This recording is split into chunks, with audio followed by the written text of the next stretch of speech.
Hello children, how are you all? I hope you all are doing really good. So children, today we are going to study a chapter named My Family. So let's start the chapter. Parents and children make a family. We live with our family in our home. Paste the photographs of your family members in these frames. बच्चों, parents और children मिलके क्या बनाते हैं? एक family बनाते हैं और वो सब के सब कहाँ रहते हैं? एक घर के अंदर एक ही छत के नीचे रहते हैं। अब आपको यहाँ पे एक एक्टिविटी करनी है, आपको यहाँ पे फोटोग्राफ्स पेस्ट करनी है अपने फैमिली मेम्बर्स की। सबसे पहले आपको फादर मतलब अपने पापा की फ़ोटो यहाँ पे पेस्ट करनी है फर्स्ट फ्रेम में। सेकंड फ्रेम में आपको अपनी मदर की फ़ोटो पेस्ट करनी है। थर्ड फ्रेम में आपको ब्रदर की फ़ोटो पेस्ट करनी है।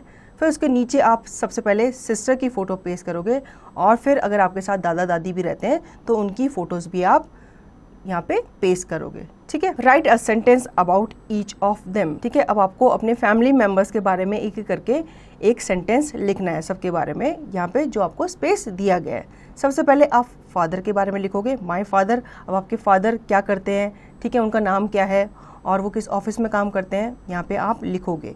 फिर आप माय मदर के बारे में लिखोगे, फिर आप माय सिस्टर के बारे में, देन माय ब्रदर, फिर आप लिखोगे माय ग्रैंडफादर और फिर आप लिखोगे माय ग्रैंड मदर के बारे में। अब हम बात करेंगे टाइप्स ऑफ फैमिलीज की। When parents and their children stay together in a house it is called a nuclear family. A nuclear family has one set of parent. A nuclear family can be big और small. बच्चों, जितने लोग हम रहते हैं एक घर में, मान लो पेरेंट्स रहते हैं, उनके बच्चे रहते हैं, तो वो क्या बनाते हैं? एक फैमिली बनाते हैं। ठीक है, अब जहाँ पे एक सेट ऑफ पेरेंट्स रहते हैं, उनके बच्चे रहते हैं, तो ऐसी फैमिली को हम क्या कहते हैं? न्यूक्लियर फैमिली कहते हैं। अब न्यूक्लियर फैमिली बड़ी भी हो सकती है, छोटी भी हो सकती है। ठीक है, मतलब आप एक बच्चे भी हो सकते हैं, एक से ज़्यादा बच्चे भी हो सकते हैं, जैसे यहाँ पे आपको दिखाया गया है। स्मॉल न्यूक्लियर फैमिली जिसमें फादर मदर है और एक बच्चा है। बिग न्यूक्लियर फैमिली जिसमें फादर मदर हैं और 3 बच्चे हैं। When grandparents, parents and their children stay together in a house, it is called a joint family. A joint family can also be big or small. In a big joint family, grandparents, parents, children, aunts, uncles and cousins all live together in the same house.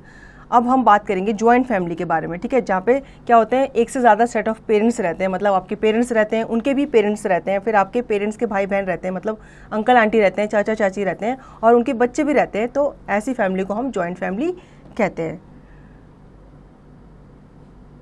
ठीक है, यहाँ पे आपको big joint family की picture दिखाई गई है।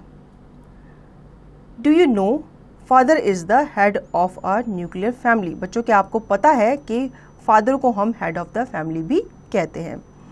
A single parent family has children and either of the 2 parents, father और मदर। जो सिंगल पेरेंट फैमिली होती है उसमें क्या होते हैं? चिल्ड्रंस होते हैं या फिर 2 पेरेंट्स होते हैं, सिर्फ फादर और मदर। अब हम बात करेंगे आर रिलेशंस के बारे में। Father's parents are are paternal grandparents. Mother's parents are are maternal grandparents. जो पापा के पेरेंट्स होते हैं वो क्या होते हैं? हमारे पैटर्नल ग्रैंड पेरेंट्स होते हैं, जिनको हम दादा दादी भी कहते हैं।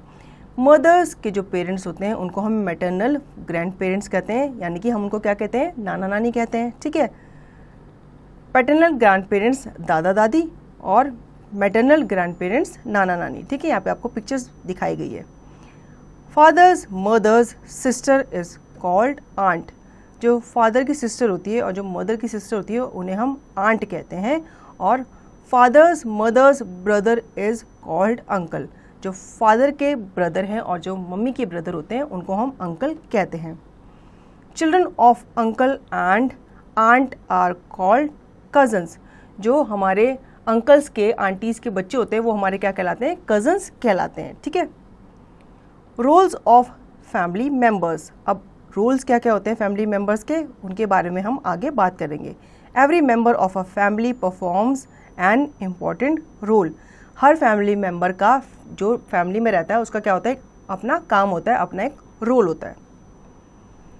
Parents take care of the home and all the needs of their children. Parents जो होते हैं वो घर का ध्यान रखते हैं और घर की जितनी भी ज़रूरतें हैं और बच्चों की जितनी भी ज़रूरतें हैं उनका क्या रखते हैं? ध्यान रखते हैं। Father earns money for the family, he takes care of all the needs of the family, he helps the children in their studies. Father जो होते हैं, पापा जो होते हैं, वो क्या करते हैं, काम करने बाहर जाते हैं, ठीक है, ऑफिस जाते हैं, फिर वहाँ से पैसे अर्न करके हमारे लिए लेके आते हैं और हमारी चीज़ों को क्या करते हैं, वो हमारे लिए लेके आते हैं, मतलब हमारी ज़रूरतों को क्या करते हैं, पूरा करते हैं। वो फैमिली की नीड्स का ध्यान रखते हैं, ठीक है, फैमिली की जो ज़रूरतें होती हैं उनका ध्यान रखते हैं। जो भी हमारी बेसिक नीड्स होती हैं, हमें कपड़े चाहिए होते हैं, हमें बुक्स चाहिए होती हैं, तो कौन लेके आते हैं, हमारे लिए पापा लेके आते हैं। और वो हमारी स्टडीज़ में भी हेल्प करते हैं, ठीक है, मतलब आपको क्या करते हैं, आपको स्टडीज़ में कुछ हेल्प चाहिए होती है, और अगर आप घर पे हो, मान लो आप स्कूल में नहीं हो, आप घर में हो, तो आप अपने पेरेंट्स से क्या कर सकते हो, हेल्प ले सकते हो।